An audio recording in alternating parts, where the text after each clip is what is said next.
Tervist kõikidele! Nii suur rõõm on siin Viljandis olla, et Viljandi on minu kodulinn. Ma olen pärit siit Viljandi lähedalt väikesest külast Karula. Ja suur rõõm on Viljandi haigla poolt korraldatud konverentsil olla, et Viljandi haigla on päästnud minu elu 1994. aastal, et suured tänud, et haigla olemas on. Aga täna ma olen siis siin selleks, et rääkida riskipõhisest ravijuhtimisest. Ja nüüd vägivaldselt ma olen pannud ühele slaidile mitu kvaliteedisüsteemi pilti. Ja nüüd ma küsin teie käest, et milliseid kvaliteedisüsteeme te kasutate oma töö juures. Nii, tekkis mõte, aga nüüd oma isikliku elu juures. Nii, tekkisid teised mõtted.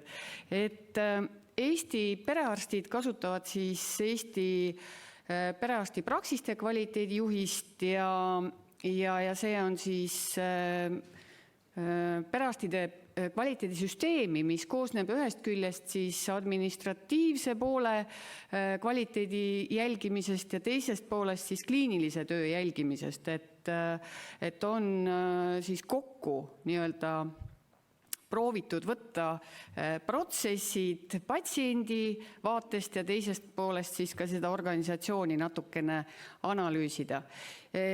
Kaks sõnaga võib-olla sellest, et Järveotsa perearstikeskus, et kust siis mina tulen, et meil on 14 000 patsienti, rohkem kui Võrulinn ja väiksem kui Viljandilinn, 8 nimistus. Osutame me siis igasugused abisid ja nüüd olen pannud siia slaidile kokku ühe poole pealt siis selle kliinilise töö, mis on need numbrid ja siis horisontaalselt on siis organisatoorse vaate poole pealt, et akrediteerimine praksistel A on kõige parem. Nüüd 23. septembril te jälle kuulete, et kuidas meil läinud on ja F on siis kõige kehvem, et kõik need pisikesed sinised mummud on siis perearstikeskused üle Eesti. Ja niimoodi täna see jaotuvus siis on. Ja Järveotsa perearstikeskus on siis olnud mõlema poole pealt suhteliselt kenas kohas, aga mis ei tähenda, et meil siis kogu aeg kvaliteedisüsteemiga edasi pole vaja tegeleda. Nüüd üldiselt kvaliteedi arendamisest eile teile ka räägiti kvaliteedisüsteemidest, kogu aeg otsitakse, terves maailmas otsitakse, et kuidas liikuda edasi, et võib-olla alguses keskenduti tulemusele, siis protsessidele, siis vaadati struktuuri ja põhimõtteliselt on jõutud ikka tervikuni. Et kui vaadata, et kuidas need arenguastmed on olnud, siis tegelikult ega me Eestis ei erine, et meie praegust oma perearstide kvaliteedisüsteemiga oleme pigem seal ohjestaadiumis ja võib-olla me oleme ka oma patsientide jälgimiselt seal ohjamise juures. Et idee on ikkagi jõuda sinna tervikuni välja, mis iseenesest on terves maailmas otsitakse, et mis see on, kuidas seda patsienti siis käsitleda. Ja minu arust jookseb siit läbi kõikidest nendest kvaliteedisüsteemidest selline universaalne muster, milleni minu arust PAIK-projekt on ka arenenud täiesti orgaaniliselt ja jõudnud ikka täpselt samasse kohta läbi, et kas ta on nüüd PDA tsükkel või siis me leiame neid teisi komponente, aga põhimõtteliselt on kogu üks ja seesama. Et siit on võetud lihtsalt üks tulemus minu magistritööst, kuhuni ma jõudsin Tartu Ülikooli majandusteaduse abiga, et põhimõtteliselt on ikka planeeri, vaata, kuidas sul see kvaliteet seal on, siis sa loota ja siis sa hindad lõpptulemusena, et kas see kõik see asi töötab ja siis hakkab jälle kõik otsast pihta. Et see ei lõppe kunagi ära.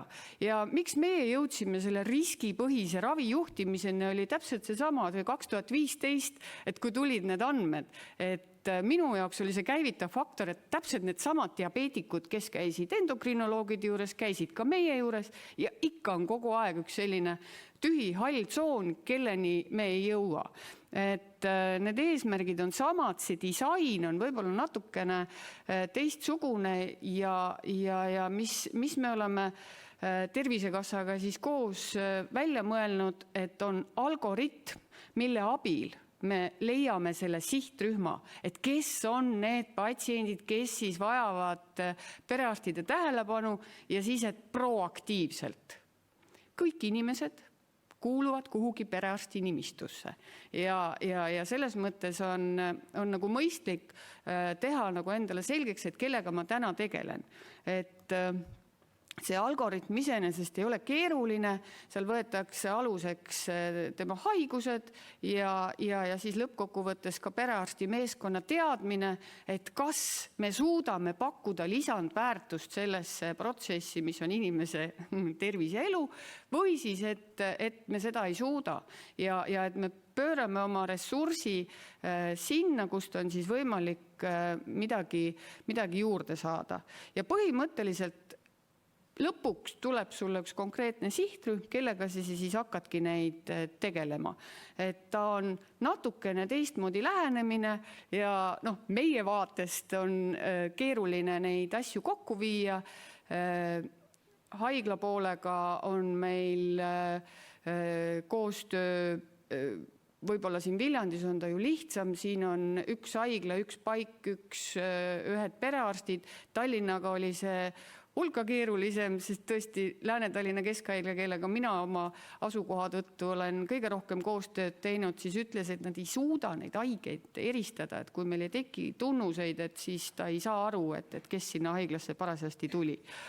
Aga et tõesti, et tegemist on siis juhtimisega, et see ei ole iseeneslik protsess, midagi väga teistmoodi see ei saagi olla paigast, et ikka on meil vaja ära kaardistada, kus seisus me oleme, siis on vaja kokku leppida, siis on vaja, et sätiks eesmärgid ja lõpptulemusena siis läbi nende meie sekkumiste peaks siis tekkima uus arusaamine, et kuidas see kõik läks. Ja siis hakkab järgmine aasta jälle kõik otsast pihta. Et meie elu on suhteliselt selline aastane tsükkel, et perearstidel on kõikidel septembris on head uut aastat, sest siis me vaatame, et kas meie patsiendid on kõik tehtud, kes on kadunud ja proovime siis nad üles otsida. Ja nüüd siis korraks ma panen ette, see on doktor G-Valiku poolt tehtud, tookord oli ta G-Valik, nüüd on Sadrak, siis kokkuvõtted, mis asi on raviplaan või siis nüüd me oleme ka jõudnud, et pigem ta võiks olla terviseplaan.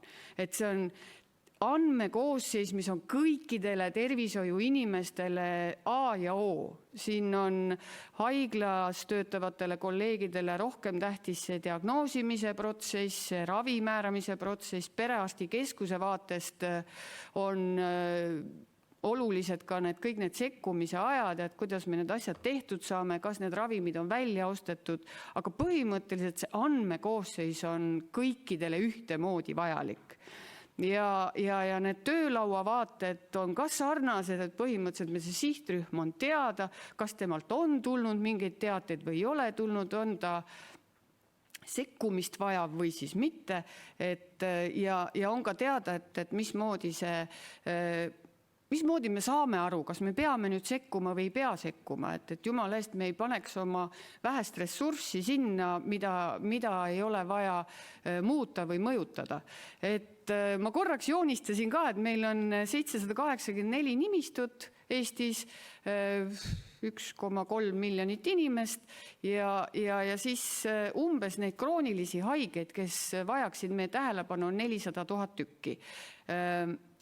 Meie vaatame patsiendi tervikuna ja kõikide tema diagnoosidega korraga, aga ma tõin lihtsalt võib-olla oma jutu nagu ilmestamiseks siis siia teise tüübi diabeedi haigeid, et neid on siis meil 72 000 tükki ja põhimõtteliselt nad peaksid siis kõik käima ilusti aastas korra, olenevalt oma muidugi haiguse raskusastmest, et on neid, kes peavad rohkem käima, aga kindlasti kas või üks kord ja siis neil tekkub lõpuks raviplaan meie juures ja kõik on nagu rahul.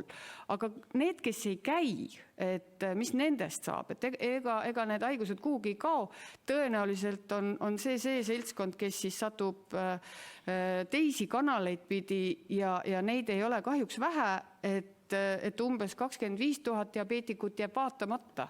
Ja et just nimelt läheneda süsteemselt, me arvame, et see perearsti keskuses patsientide hulk, mis sul on, et see on nagu hea selline alguspunkt, et me analüüsime siis esmatasandi vaates patsienti, et kuidas meil täna on, et see on siin nüüd 2020 aasta vaade, et kuidas on hõlmatud näiteks teise tüübi diabeetikud ravimitega. See pilt ei ole väga ilus ja see töö ei ole väga süsteemne. Meie perearstikeskused on kvaliteedis veidi erinevad, aga iseenesest niimoodi vaadates kogu aeg tervikut, ma arvan, et me suudame neid patsiente aidata. See on nüüd, et kes on siis perearstikeskustest maakondade kaupa, et kuhuni on jõutud selles perearstide kvaliteedisüsteemis. Ja kui te nüüd vaatate neid Eesti kaarte, siis tegelikult need hakkavad kattuma. Aga mis on minu üks sõnum, et me ei saa mitte midagi teha üksinda. Mitte midagi ei saa teha üksinda. Meil on osapooled järjest siis sisse suumides või ükskõik kust poolt algatades, et kui üks tahab midagi muuta ja teised ei muutu, siis see tegelikult ei lähe süsteemseks. See ei aita meie inimesi, et minu arvates lähenemine peaks olema kogu aeg kõiki tasandeid kaasav.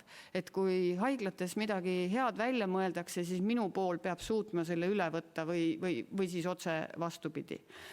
Ja mis on võib-olla natukene minu jaoks märgiline slaid ka, et Tarmo Bakker kutsus mind Haiglate Liidu konverentsile 2010 või 2011 ja siis ma tulin välja ideega siis e-konsultatsiooni osas. See vastuvõtt oli nii ja naa, aga tänaseks me oleme selle e-konsultatsiooni ikkagi ära juurutanud ja ma arvan, et see oli hea mõte.